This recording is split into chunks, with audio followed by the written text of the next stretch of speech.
Welcome back to your weekly roundup of everything that happened in Zenless Zone 0, where we will cover everything that you missed inside and outside of the game. Just as a quick heads up though, this week is going to be a bit of a smaller one, at least in terms of game content, considering that it is the last full week before we shift over to the second half of patch 2.3. But starting off though with in-game news, starting on Wednesday the 29th, we will be having double drops for routine cleanup, which means twice as many bad discs for you to scrap into pieces to redeem a bardic needle only to get even worse discs. These double drops will run until next week on November 3rd. And then on Friday, we have our regularly scheduled Deadly Assault reset. This time around, the bosses in rotation will be the new Wandering Hunter boss, as well as the Miasmic Fiend, and then the Defiler, a full round of Season 2 enemies. And as a friendly reminder, with it nearing the end of October, meaning that November is just around the corner, this is your friendly reminder that if you haven't already, be sure to buy out anything that you might need from the monthly signal shop, as well as the Scott Outpost upgrade materials. And then, how has everybody been enjoying the revamped combat photo event? I hope everyone has been taking lots of cool photos out in the holo,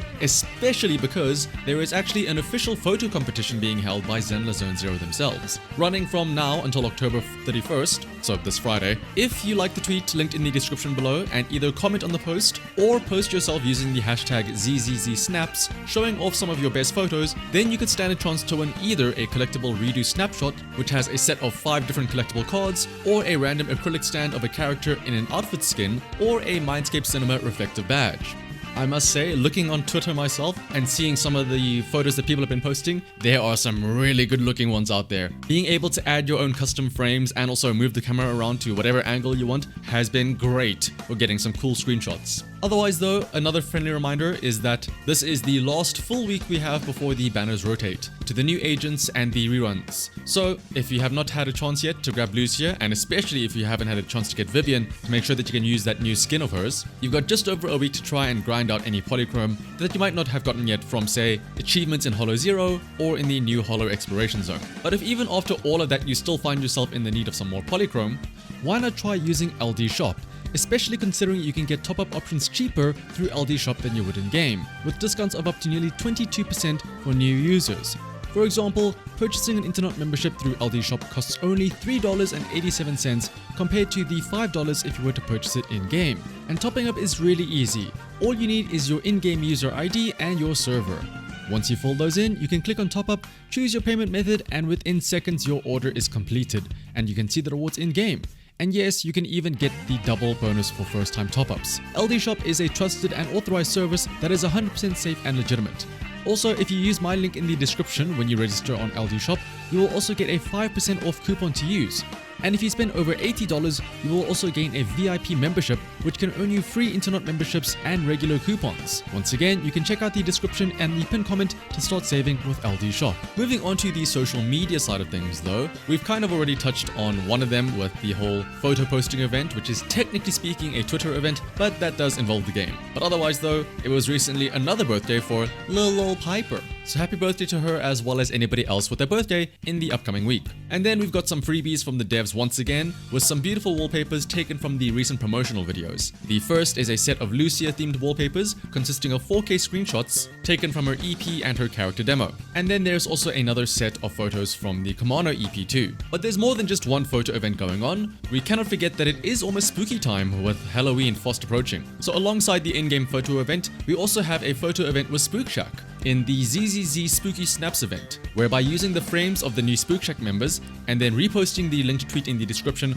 alongside a photo with anything spooky, while using of course the frames provided and also including the hashtag ZZZ Spooky Snaps, you will be entered into a lucky draw for some faction exclusive Iron-On badges, which personally I think is one of the cooler competition rewards that they've had so far. Iron-On patches are pretty cool that you can wear after all. You will have until November 2nd to post your photos, so if you're doing anything special and spooky on Halloween, don't forget to nab a picture of anything that you see that could be used for this event. Of note though is that on the same tweet that announced this event, they also mentioned that from October 31st to November 1st, high supernatural activity is detected over at Escape Halloween, where they also link another account. Escape Halloween being an annual EDM festival held in California. This likely means that there will be a Zenless Zone 0 set being played at the festival, although they are not explicitly listed as a guest. I do wonder though how many people at the music festival would actually recognize a sudden Zenless Zone Zero set being played. I mean, I'd like to think that the music is good enough that it would fit into an EDM festival, but I don't think it's like a super popular song where to the point it plays that everybody goes, oh my gosh, is that the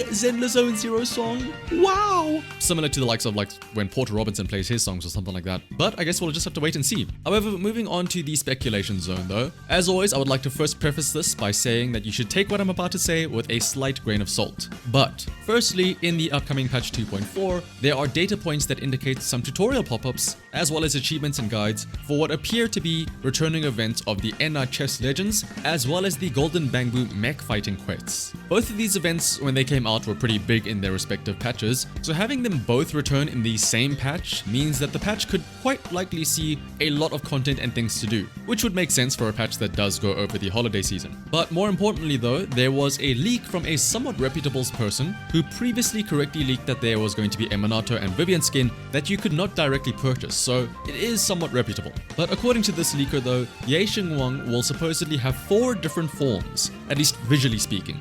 The first being the form that we've already seen her through in the promotional videos and also in-game. And then the second form is one where she would use the Qingming sword. And you can also see the name written in English there, Kiana, and that is meant to be Kiana from Honkai Impact 3rd, which is a rather specific comparison. In the third form, this is described as an Uma Musume style outfit made for a date with a proxy. Once again, another very funny and specific comparison. And the last form is simply described as a doppelganger of sorts. So if we were to hazard some guesses as to what these 4 different forms could be, obviously the base form is just that, the base form. But it is possible that the other forms could be from different story beats or maybe even some playable forms themselves. The second form, where she could use the Qingming sword, the fact that she is meant to resemble Kiana would also imply a change in her hair color maybe, to a similar white, which is the same hair color as Yishen and her sister, so maybe the Qingming sword somehow takes the color out of your hair.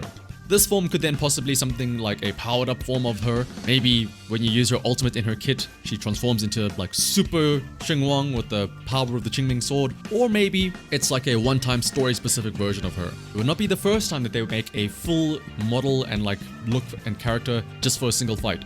Solde. Either way though, it is definitely meant to show off a full power XingWang in some way. The third outfit being for a date with the proxy would imply something of a bit more like a casual outfit, which in my mind just screams like it's potentially going to be the skin that we will be getting for her. And then the fourth form being a doppelganger is likely something like, for example, a corrupted form of her as an enemy possibly, which sounds all the more plausible, especially considering the most recent patch, 2.3 that we are in now, had a story beat where literally doppelgangers were the enemies with evil Manato and stuff like that. But again though, as always, these are all still far out in the timeline with plenty of time for revisions or anything to be changed. Otherwise though, thank you all for watching until the end. If you enjoyed this video, then liking, commenting and subscribing is greatly appreciated. So until next time, bye bye!